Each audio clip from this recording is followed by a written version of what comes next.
I was sitting in my home office, reviewing quarterly reports for the agricultural equipment distributorship I'd built over 23 years, when Marcus Chun called my personal cell. Marcus ran Sentinel Security Systems, the company that had installed our home surveillance 2 years ago after a neighborhood break-in. We'd met at a Chamber of Commerce mixer where I'd listened to him pitch his struggling startup. I'd written him a check for $15,000 that night, told him to build something that actually worked. He'd never forgotten it. "David, this is extremely sensitive," Marcus said, his voice tight. "I need you to come to my office immediately. Don't tell anyone. Especially not Rebecca. My wife Rebecca. 26 years of marriage. 2 kids through college. A life built on what I thought was trust. What's this about? Your home security system flagged unusual activity. Our AI monitors for suspicious behavior patterns. Fraud indicators, basically. David, you need to see this footage before you do anything else." 40 minutes later, I sat in Marcus's downtown office, watching my life disassemble frame by frame on a 60-inch monitor. The timestamp read Tuesday, 2:47 p.m., 3 days ago when I'd been at the warehouse negotiating a combine harvester deal. Rebecca sat at our kitchen table with Gerald Hoffman, an estate attorney whose ads I'd seen on bus benches. Papers spread between them. Coffee mugs. The casual comfort of conspiracy. "Practice it again," Gerald said. "The signature needs to flow naturally." Rebecca's hand moved across paper, forming my name. Once. Twice. 7 times. Her handwriting slowly morphing into something that resembled mine. "The power of attorney documents are ready," Gerald continued. "Once you sign as him, we can move the $840,000 from the business escrow account Thursday morning. Wire transfer to the Cayman account I established. The beauty is the escrow account isn't jointly held. It's business funds awaiting equipment payment. Nobody questions business-to-business transfers." "And David won't notice?" Rebecca asked. "Not until the supplier expects payment in 2 weeks. By then the money's through 3 jurisdictions. Even if he suspects, proving you forged documents is nearly impossible. You're his wife. You have access to everything. We claim you were helping manage business affairs." Marcus paused the video. The room went silent except for the hum of servers in the adjacent room.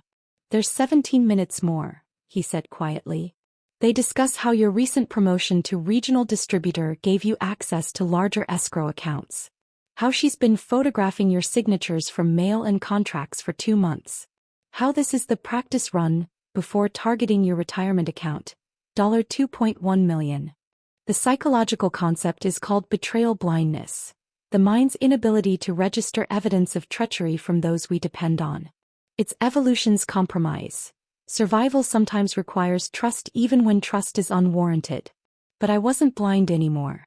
I was archaeological, excavating the ruins of my marriage with sudden horrible clarity. The late-night book club meetings. The new interest in our business finances. Her suggestion last month that I give her power of attorney, just in case something happens. The way she'd started dressing differently, expensive clothes I'd never seen charged to our accounts. "Why are you showing me this?" I asked. "Because 15 years ago I was 3 months from bankruptcy," Marcus said. My wife had left. I was living in a studio apartment eating ramen trying to build Sentinel with borrowed equipment.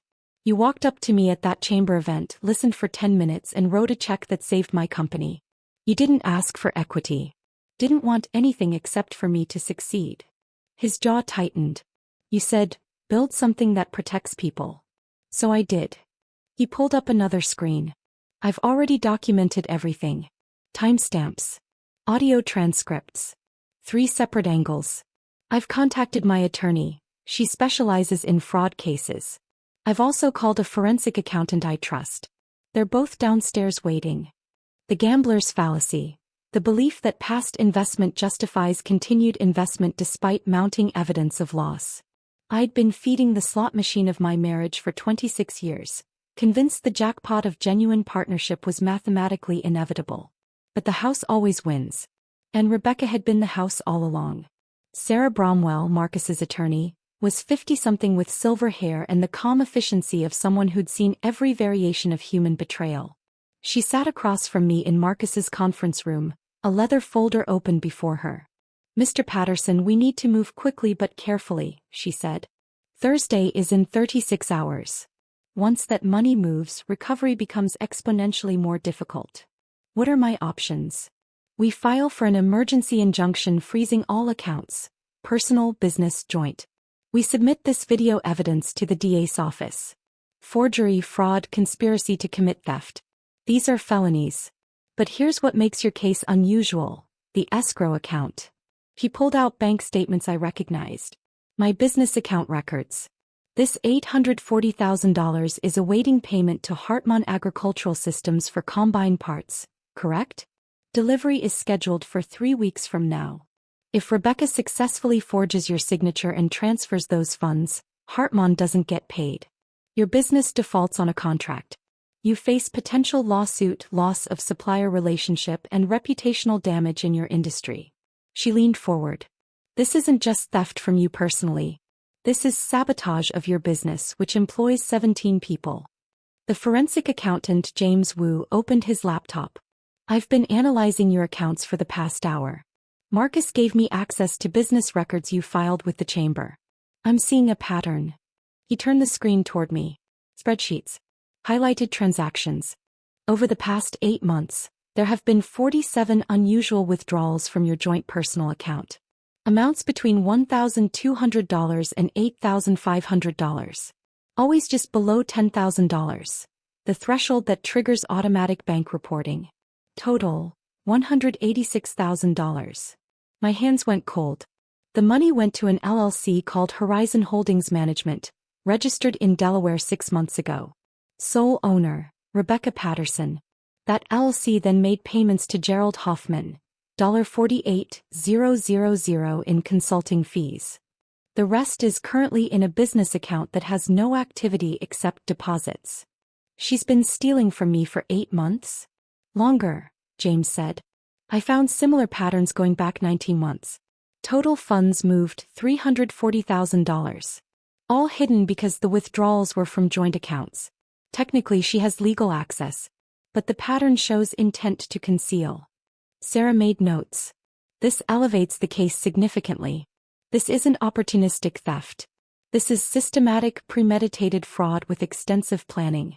The DA will be very interested. The ghost ledger. The emotional accounting that exists beyond financial spreadsheets. I spent that evening creating one, sitting in a hotel room Marcus had insisted I use instead of going home. The ghost ledger. Anniversary dinner 2019. Cancelled because Rebecca had a migraine.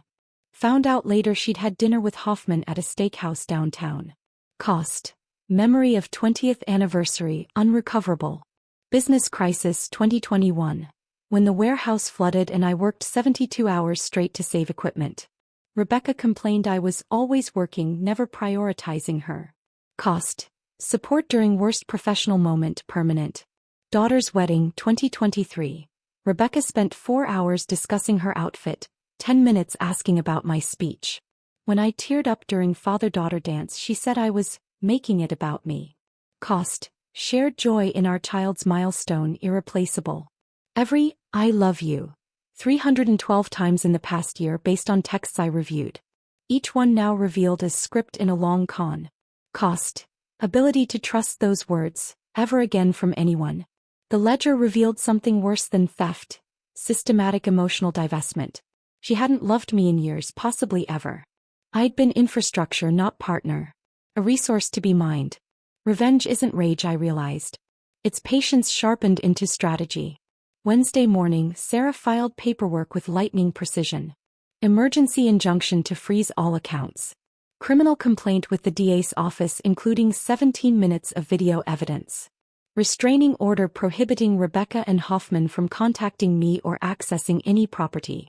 The hearing is scheduled for 2 p.m. today, Sarah explained. Judge Anderson is known for taking fraud seriously.